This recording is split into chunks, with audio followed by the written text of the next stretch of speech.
Atención, este podcast está diseñado con fines educativos y está dirigido al personal de salud. No debe ser tomado como una opinión médica. Innovación, ciencia y convivencia. La Asociación Mexicana de Gastroenterología presenta Educación Médica Continua. Agradecemos a nuestros patrocinadores. Gastroperlas AMG.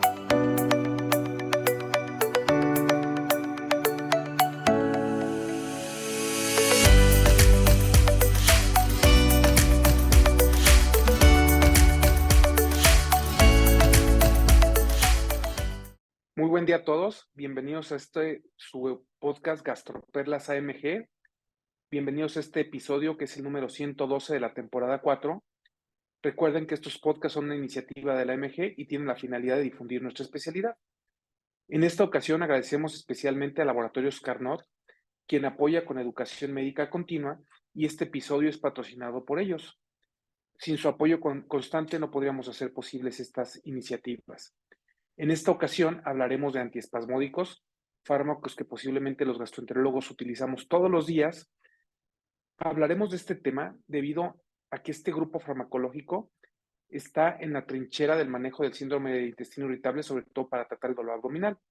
En otras palabras, es el fármaco de primera línea para esta enfermedad, para lo cual tenemos hoy dos invitadas neurogastroenterólogas, la doctora Eliana Carolina Morel Cerda. Ella es gastroenteróloga con alta especialidad en motilidad gastrointestinal por la Universidad Veracruzana y actualmente es adscrito al Servicio de Gastroenterología del Hospital Civil de Guadalajara. Y la doctora Mercedes Amieva Balmori, que también es gastroenteróloga con especialidad en motilidad por la Universidad Veracruzana y actualmente hizo un fellow con el doctor Rao y actualmente trabaja en su práctica privada. Muchas gracias además por aceptar su participación. Gracias por la invitación. Muchas gracias, Luis, y a la AMG por la invitación a este podcast. Y bueno, como presentamos a Merck en segundo lugar, vamos a comenzar preguntándole a ella a qué nos referimos con el término antiespasmódico, Mercedes. Bueno, pues el antiespasmódico básicamente en su nombre nos da a entender mucho de qué se trata. Es un grupo de fármacos que son relajantes del músculo liso o antagonistas que bloquean la transmisión neuromuscular excitatoria. Estos pueden competir con la acetilcolina en algunas terminaciones parasimpáticas y al final del día lo que van a tratar de hacer es bloquear la entrada de los canales de calcio al músculo y tratando con esto inhibir la contracción muscular. Muchas gracias, Mercedes. Muy clara tu respuesta. ¿Cuáles son los principales mecanismos de acción farmacológicos? Ya nos dijo Mercedes la parte final, el calcio que se une a la calmodulina y evita la contracción, pero existen diversos mecanismos de acción. ¿Nos puede decir cuáles son, Eliana? Sí, claro. Pues bueno, tenemos diferentes mecanismos de acción de los antiespasmódicos, comenzando quizás con los más antiguos, que son los anticolinérgicos o antimuscarínicos, dentro de los cuales se encuentran butiliosina, iosinamina, que fueron, ¿no?, los primeros utilizados. Estos compiten específicamente con la acetilcolina en las terminales postganglionales parasimpáticas, con lo cual reducen, ¿no?, las contracciones intestinales, sobre todo del músculo liso a nivel de colon, y eso se traduce en disminución de dolor abdominal. También tenemos a los agentes relajantes directos del músculo liso, como por ejemplo mebeverina, pargeverina y todos los derivados de papaverina. Estos, su mecanismo principal es que inhiben la entrada de sodio a través de los canales de sodio y como consecuencia bloquean a su vez la entrada de calcio y toda la cascada de la contracción muscular intestinal. Estos pueden tener cierto efecto también a nivel de duodeno, aparte de sobre la contractilidad del colon. Actúan directamente sobre las miofibrillas del músculo liso y pueden reducir el tono y la peristalsis.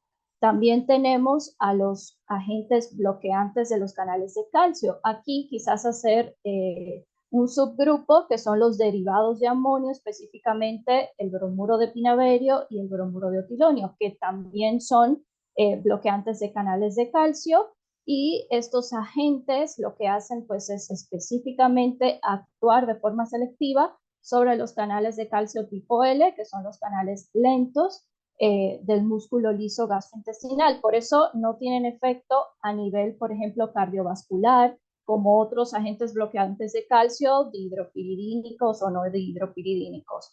Entonces, es como estos ejercen su efecto. Perfecto, muchas gracias, Eliana. Y bueno, sabemos que México es el paraíso de los procinéticos, pero podríamos decir, Mercedes, que también es el paraíso de los antiespasmódicos. ¿Nos puede decir cuáles están disponibles en el mercado mexicano? Sí, fíjate que interesante al estar revisando este tema precisamente para esta conferencia, bueno, para este podcast, encontré las guías para dolor abdominal, o sea, el uso de antiespasmódicos para dolor abdominal, las guías de Norteamérica. Entonces, bueno, interesante y grato ver que ya Norteamérica sí consideran a México, ¿no? Y en esta revisión, bueno, consideran Canadá, Estados Unidos y México. Y esto es interesante porque normalmente los investigadores en Estados Unidos solamente se basan en sus publicaciones y no se basan en nada más. Y aquí incluyen todas. Triste ver que ellos tienen muy pocas opciones, tienen 3 básicamente. Y entonces darse cuenta que realmente nosotros estamos en el paraíso de los antiespasmódicos. Y entonces con toda esta gama de fármacos, pues interesante saber cuáles son para cada cosa y cuáles nos pueden funcionar más en qué patología o en qué síntoma en específico. En México tenemos los relajantes directos del músculo liso, como entre ellos la meverina, la pargaverina y la trimebutina, los anticolinérgicos como la dicloverina, la butiliosina, y los bloqueadores del canales de calcio como la alberina, que viene en combinación con simeticona, la fenoberina, el bromuro de pinaverio y el bromuro de etilonio, que son los que más utilizamos. Justo hablaste de un tema medular. Creo, y por lo que tengo entendido, solo aquí en América Latina tenemos estas combinaciones, ¿no? Donde tenemos un antiespasmódico y simeticona. E incluso ya tenemos en el mercado nuevos fármacos con antiespasmódicos, simeticona y algo extra. En las guías internacionales colocan con bajo nivel a los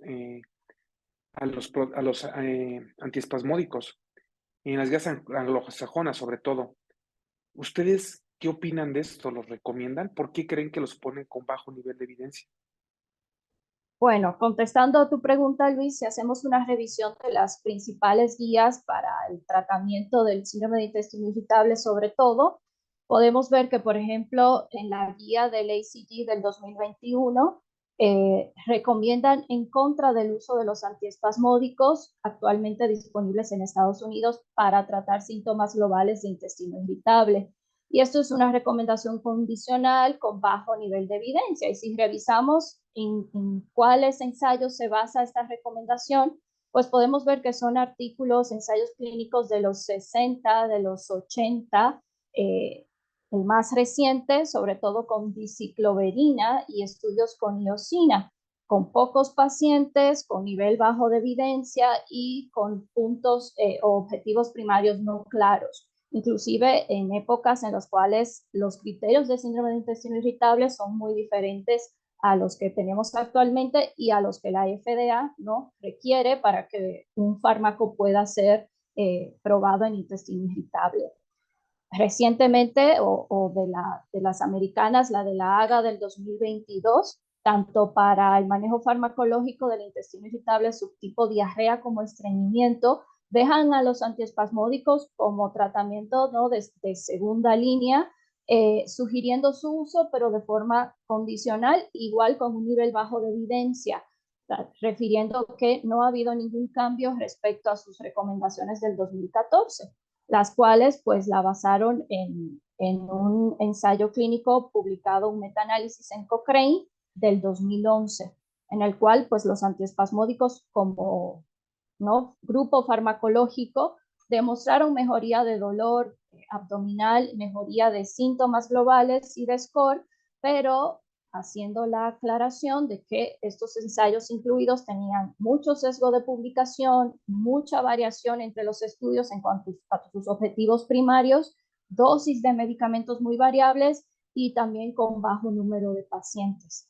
En eso también se basa la recomendación de la Sociedad Británica, que dice que algunos antiespasmódicos pudieran ser efectivos para el tratamiento global del síndrome de intestino irritable. Entonces, si tomamos en cuenta esas recomendaciones anglosajonas, pues dejaríamos a los antiespasmódicos como tratamiento de segunda o tercera línea, ¿no? Si no tomamos en cuenta los nuevos antiespasmódicos con otros mecanismos de acción más seguros, con menos efectos adversos, que sí tenemos disponibles en México. Y es por eso que el consenso mexicano sí recomienda el uso de antiespasmódicos para manejo del dolor abdominal en síndrome de intestino irritable.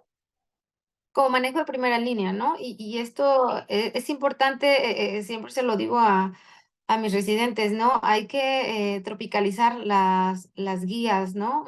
Y ver qué es lo que sí hay con nosotros, qué es lo que no hay, y ellos en qué se basan, ¿no? Para dar estas recomendaciones. Digo, un poquito más adelante hablaremos de los números necesarios a tratar y todo de estos fármacos, pero yo creo que lo que dice Liana es muy importante, o sea, no los recomiendan prácticamente porque la FDA se puso más rígida en los criterios para poder decir que un fármaco es útil o no. Y como los estudios son muy viejitos, obviamente no cumplen estos criterios porque antes no se buscaban estos desenlaces. Entonces los fármacos, al calificarlos con estos nuevos criterios, quedan con bajo nivel de evidencia. Y yo siempre les digo a los residentes, cuando me preguntan, digo, es como si comparar las Olimpiadas de los 60 con las Olimpiadas actuales. Ahora son más rápidos, brincan más alto y hacen todo mejor, ¿no? Entonces no puedes comparar estos estudios con estos nuevos y posiblemente por eso los pongan con bajo nivel de evidencia, aunque creo que ahora sí, como dicen algunos estudios basados en la sabiduría clínica, todos los utilizamos con bastante frecuencia y sabemos que son útiles, ¿no? Y bueno, hablando un poquito más ya para que entendamos vamos a dividirlos en grupos, hablaremos primero de los anticolinérgicos. Entonces, Mercedes, respecto a los anticolinérgicos como la diciclomina, dicicloverina y osina, ¿existe algún grupo de pacientes particulares que se beneficien con este grupo de anticolinérgicos? ¿Cuál es la duración que debemos dar del tratamiento? Porque yo creo que es en lo que todos patinamos. ¿El número necesario de tratar y los efectos adversos que podemos esperar de este grupo? Pues mira, el que más conocemos y el que más tenemos desde hace mucho tiempo es la iosina. Creo que todo lo hemos utilizado, no solamente en patología digestiva, sino en patología a otro nivel, buscando la relajación del músculo liso. Considero que es de los más estudiados, sin embargo, en específico en síndrome de intestino irritable, también los artículos son antiguos, desde el 79, el último que encontré fue del 90. ¿Qué es lo positivo en estos artículos? Que en algunos lo daban hasta por 3 meses. Entonces, pareciera que el efecto durante 3 meses puede ser. Sin embargo, hay algunos otros datos de que los efectos secundarios, entre más tiempo los utilicemos, pues hay mayor riesgo de que se presenten. Parte de estos riesgos o de los efectos secundarios, pues pueden ser boca seca, visión borrosa, palpitaciones y hasta en algunos casos se han descrito alucinaciones. Puntos positivos es que el número necesario a tratar son 3, entonces es un buen número necesario a tratar comparado con otros antiespasmódicos o con cualquier otro tratamiento en particular. Hay muchos pacientes que los adquieren porque pues ya saben, son de libre acceso, muy conocidos, muy populares, entonces pues puede ser una opción para utilizarlo. Justo, muchas gracias, Mercedes. Bueno, sí, posiblemente lo usamos. Yo lo uso mucho, no sé si ustedes, pero cuando haces una colonoscopía y quieres quitar un pólipo y quieres que se deje de mover el colon, lo pones, pero uno no ve el efecto adverso inmediatamente, ¿no? Empieza el paciente con su taquicardia. Muchas gracias, Mercedes, por tu respuesta. Y bueno, hablaremos de otro grupo que son los relajantes directos del músculo liso. Creo que aquí en México tenemos dos, mebeverina y pargeverina. ¿Existe algún grupo, Eliana, de pacientes que se beneficie de este fármaco? ¿Qué duración se recomienda? ¿Número necesario a tratar y los efectos adversos? Sí, claro, Luis. Decir que de pergeverina, pues lo tenemos disponible en México solamente en combinación con cloricinato de lisina. Por lo tanto, está más estudiado en patologías de vía urinaria, ¿no? Y de ginecología. Por lo tanto, pues me voy a limitar a comentar sobre mebeverina. Mebeverina sí tiene varios estudios en pacientes con síndrome de intestino irritable.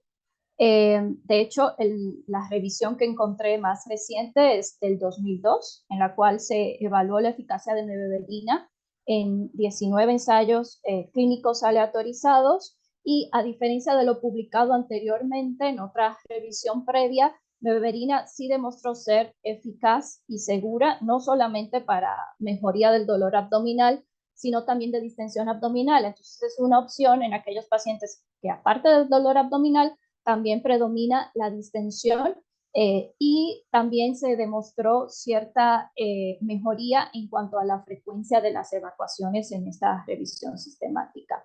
La duración del tratamiento pues puede ir, hay estudios a 4 semanas, pero mebeverina tiene estudios incluso hasta 16 semanas, demostrando que no aumentó la frecuencia de efectos adversos y el número necesario a tratar para mebeverina es de 4.5, entonces un buen número necesario a tratar. Los efectos adversos, pues a diferencia de los anticolinérgicos, son menos frecuentes y la mayoría está asociado a reacciones cutáneas, rash o cefalea y mareos. Y en algunas ocasiones esos efectos adversos van más asociados a los síntomas del intestino irritable, ya sea aparición de diarrea o de estreñimiento, pero sí, pues los relajantes directos del músculo son fármacos eficaces y seguros en síndrome de intestino irritable y lo tenemos disponible en México. Perfecto, muchas gracias, Eli. Con mucha evidencia la mebeverina, ¿no? Y bueno, finalmente me gusta tocar como aparte siempre este fármaco, la trimebutina, porque tiene acciones sobre varias cosas, inclusive dicen que tiene una acción agonista sobre los receptores opioides. Este fármaco, Mercedes, ¿ofrece alguna ventaja clínica sobre el resto de los fármacos? Pues mira, como bien dices, es un antiespasmódico, bloqueador de los canales de calcio, pero como actúa como agonista de los receptores opioides, pero como es un agonista débil, no tiene los efectos secundarios de estos fármacos. Y la evidencia en este grupo es buena, es un poquito mejor que en algunos otros antiespasmódicos. Por ejemplo, los números necesarios a tratar también son muy buenos, de 3 a 4 en mejoría de dolor, o sea, en específico para este fármaco nos vamos a ir en dolor abdominal y por lo tanto también evalúan la mejoría en síntomas globales, ¿no? Entonces, en pacientes que tengan dolor, me parece que es un buen fármaco. Sí, justo, a ver, los antiespasmódicos los damos para esto, ¿no? No se usan para corregir el trastorno de la defecación, que muchas de los pacientes tienen diarrea o estreñimiento, inclusive los pacientes estreñidos lo podemos llegar a empeorar con estos fármacos. Por ahí leí un estudio muy viejito de la trimebutina donde decía que mejoraba el tránsito también orocecal, ¿no? Lo cual hiciera pensar que en algún punto lo podíamos utilizar en estreñimiento, pero bueno, hay un montón de información publicada sobre estos fármacos.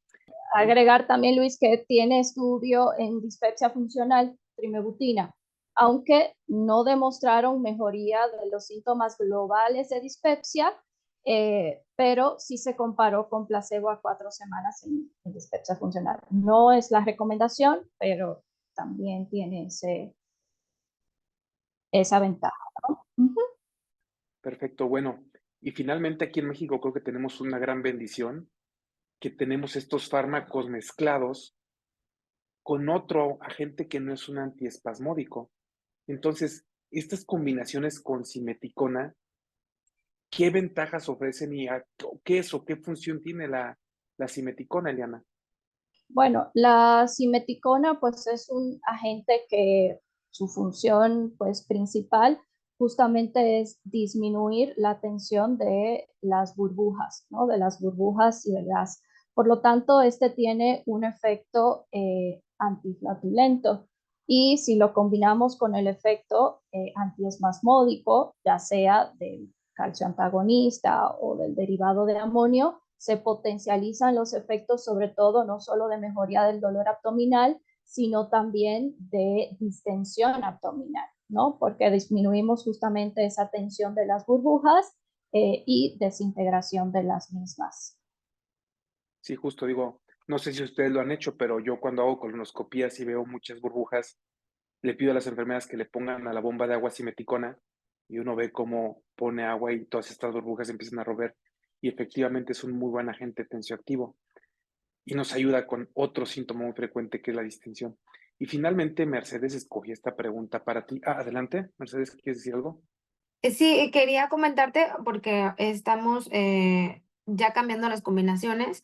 hablar un poco antes de los bloqueadores de los canales de calcio, sobre todo del bromuro de pinaverio y el bromuro de etilonio. En específico, me quiero enfocar un poco en el bromuro de pinaverio porque pues es el fármaco que hay en el Instituto Mexicano del Seguro Social y entonces es un fármaco que se receta mucho. En cuanto a este medicamento, las ventajas es que hay estudios a largo plazo, entonces se puede utilizar durante mucho tiempo y a veces lo que nos suele preocupar porque hemos visto recetas, yo creo que todos de receta por cada 12 horas, surtan el medicamento en un año y lo volvemos a ver en un año. Y se ha visto que en cuanto a los efectos adversos, el bromuro de pinaverio es similar al número de efectos adversos contra placebo. Y el número necesario de tratar también es de 3. Entonces, un buen número necesario de tratar. Y en cuanto a lo que es el bromuro de etilonio, que antes no lo teníamos y tenemos unos años con él en el mercado, hay una revisión sistemática y metanálisis del grupo de Monterrey con el doctor Vázquez Elizondo, donde este grupo encontraron que hay mejoría en cuanto a dolor, o sea, enfocado un poco más a dolor y mejoría global de los síntomas. El número necesario de tratar es entre 8 y 7 pacientes para tener mejoría de esto y también está enfocado un poco más hacia dolor, ¿no? Bueno, ahorita justo que hablas de estudios, hay uno de trimebutina con simeticona, que es mexicano, que es de Max Mulson, y está citado en este paper que ustedes hablaban, donde calculan los números a tratar, donde efectivamente es útil para el manejo del dolor y de la distensión en síndrome de intestino irritable. Qué bueno que nos recordaste esta combinación, Mercedes. Y me faltó comentar, si me das chance, la menta piperita, porque la menta piperita en los estudios americanos la ponen muchísimo, ¿no? Aquí en México no había disponible, hace poco vi, tendrá unos meses que acaba de llegar. Entonces, la menta piperita tiene unos buenos números necesarios a tratar, 4, o sea, es un buen número. Los efectos adversos son mínimos. También se considera un bloqueador de los canales de calcio. Y yo creo que con este habrá que estar en la expectativa de tratar de generar evidencia en México para su uso, ¿no? Sí, justo no se los pregunté porque algunos lo consideran como terapia herbal, por eso no se los puse en las preguntas, pero sí, tiene un rato que lo sacaron en cápsula. Sí, pero ahí comentar nada más que sí hay efecto, pues, adverso o secundario de síntomas de enfermedad por reflujo. Entonces, sí tener en cuenta que quizás el paciente que tiene sobreposición de síndrome de intestino irritable con ERGE, pues nada más tener eso pendiente que sí puede exacerbar síntomas de pirosis sobre todo. Sí, porque también hay otra mezcla del bar de 7 hierbas, no se las quise preguntar precisamente porque las vi que en muchos artículos las engloban en las partes de las terapias herbales y no quise como que de mezclar los antiespasmódicos. Y bueno, finalmente, Mercedes, esta pregunta la elegí para ti porque usted hizo un estudio que se llama MEFITIS, si mal no recuerdo, donde estudian una combinación triple, creo que solo aquí en México la tenemos, no estoy seguro, pero es una combinación donde tenemos trimebutina, simeticona y alfa-galactosidasa. ¿Nos podrías hablar un poquito de qué ventajas ofrece el agregar alfa-galactosidasa al antiespasmódico y a la simeticona y qué grupo de pacientes lo podemos utilizar? Bien, pues mira, primero la alfa-galactosidasa va a ser una enzima, que esta enzima nos va a ayudar a romper ciertos enlaces galactosidósidos o dentro de los lípidos y nos va a ayudar a fragmentar los oligosacáridos para que cuando estos entren a nivel intestinal se puedan favorezca su absorción. Si estos fármacos que normalmente no, perdón, estos alimentos, porque nos vamos a enfocar en alimentos, son no digeribles por su estructura normal, tienden a llegar al colon, empezar a fermentarse, esto producir gas, producir inflamación. Entonces, esta enzima nos va a ayudar, sobre todo en pacientes que tienen distensión abdominal y en pacientes asociados a la distensión con el consumo de alimentos. Entonces, en este estudio lo que nosotros hicimos es que les dábamos una dieta pues alta en FODMAP, pero realmente era una dieta flatulogénica. Y los comparábamos con placebo, con otro fármaco y con esta combinación. Y la verdad es que sí mejoraba mucho la distensión abdominal y por lo tanto mejoraba el dolor porque al final del día te ayuda a tener una mejor digestión. Perfecto, Mercedes. Muchas gracias por tu respuesta tan clara. Y finalmente, les voy a hacer dos preguntas antes de mandarlas a la perla a cada una.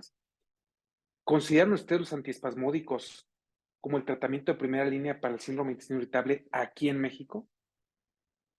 Bueno, yo creo que ya una vez revisado, ¿no?, los estudios que tenemos disponibles de antiespasmódicos, yo creo que teniendo en cuenta que el dolor abdominal pues es el síntoma pivote del síndrome de intestino irritable, entonces los antiespasmódicos resultan atractivos, ¿no?, como manejo de primera línea. Y si tomamos en cuenta que en México contamos con una gran variedad, tanto simples como combinados, ¿no?, pues tenemos ventajas para manejar a nuestro paciente con síndrome de intestino irritable, porque no solamente vamos a impactar en el dolor abdominal, sino también en distensión abdominal e incluso en mejoría de las evacuaciones.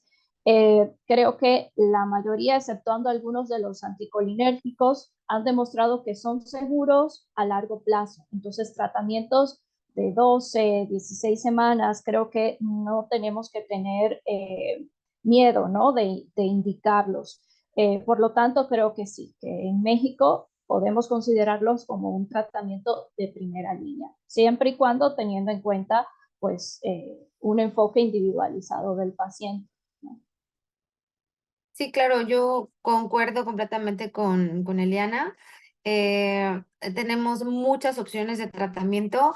Algo que yo creo que hemos visto todos en las consultas es que algunos pacientes inician respondiendo muy bien a un fármaco y que después de cierto tiempo o ya no les funciona tan bien y entonces hay que buscar otro tipo de antiespasmódicos o que también el síntoma está cambiando y entonces tenemos que buscar qué otra opción le pueda favorecer.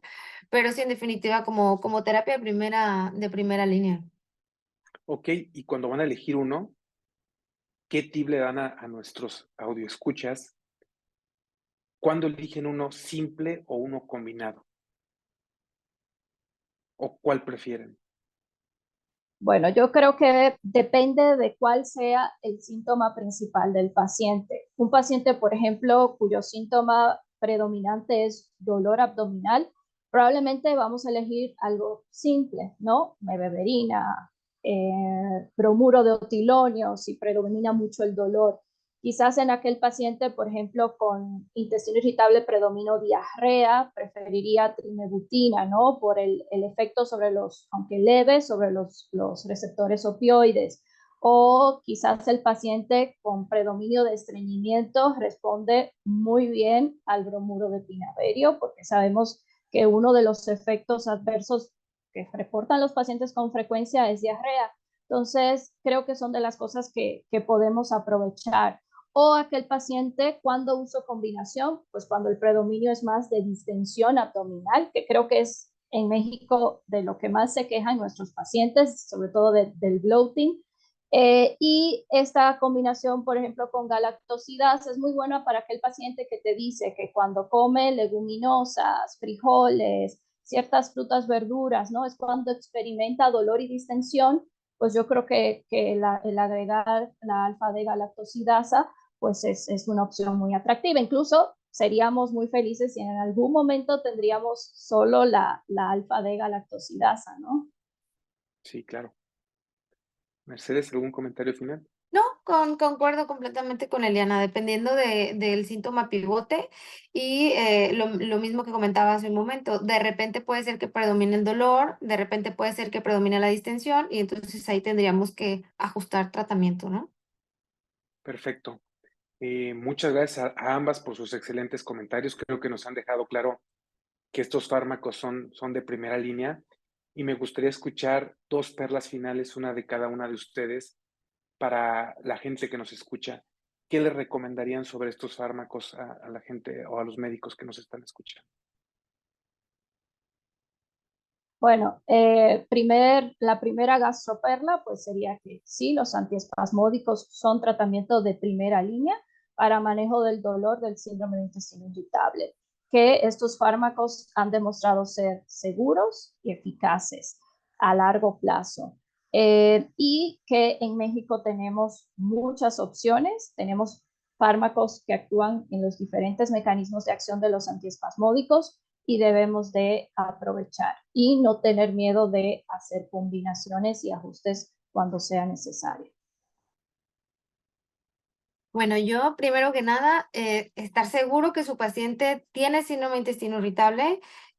Recientemente me ha tocado ver pacientes por arriba de 45 años, una paciente de 70, otra paciente de casi 80 años que les diagnostican síndrome de intestino irritable de entrada y le inicia manejo con antiespasmódico cuando son pacientes que realmente tienen que estudiarse.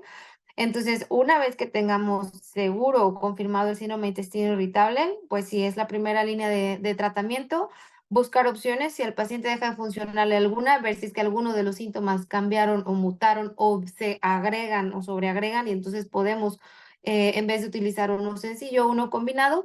Y como bien decía Eliana, son medicamentos seguros a largo plazo y podemos utilizarlos. Muchas gracias a ambas por sus excelentes comentarios. Y bueno, este podcast lo hicimos ya que hasta el 10% de los mexicanos pueden tener algún punto de su vida síndrome de intestino irritable y pueden ser considerados con esta enfermedad. Y la finalidad de este podcast es concientizar a los médicos sobre los grupos farmacológicos que tenemos y la utilidad de esta patología. Agradecemos nuevamente a Carnot por auspiciar este episodio de Gastroperlas AMG. Muchas gracias, buen día a todos. Buen día. Hasta luego, gracias por la invitación. Bye. Innovación, Ciencia y convivencia. convivencia. La Asociación Mexicana de Gastroenterología presentó Educación Médica Continua. Agradecemos a nuestros patrocinadores. Gastroperlas AMG. Atención, este podcast está diseñado con fines educativos y está dirigido al personal de salud. No debe ser tomado como una opinión médica.